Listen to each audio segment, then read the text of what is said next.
Mdo'kondan taroziga ma'lumot yuklash. Ma'lumot yuklash uchun Mdo'kondan VC bo'limiga kiriladi.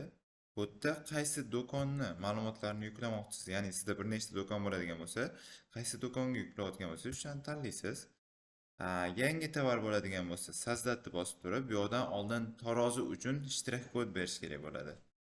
Shtrix kod takrorlanmas, boshi noldan boshlanmagan bo'lishi kerak va bir xonadan 5 xonagacha bo'lishi kerak. Ya'ni tarozilar 5 xonagacha shtrix kodni o'qiy oladi. Misol uchun bu yoqda mana 410 deb yozilgan ekan, 410 ni berib qo'ysak bo'ladi. Saqlashni bosadigan bo'lsak, bu 410 bo'lib qo'shiladi.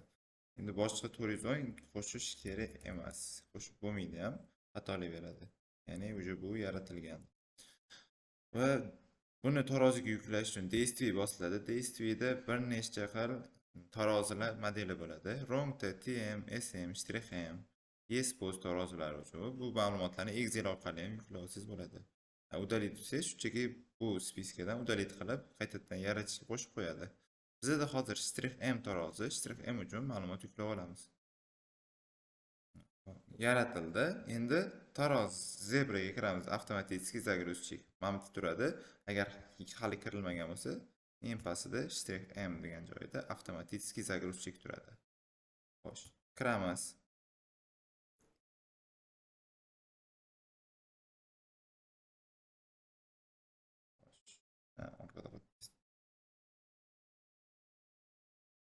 Avtomatik zagruzchik spisak весовga o'tamiz. Bu yerda tarozimiz turgan bo'ladi.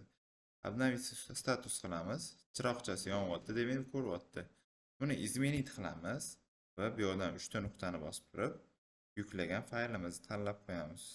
Zagruzkida Warriors Export.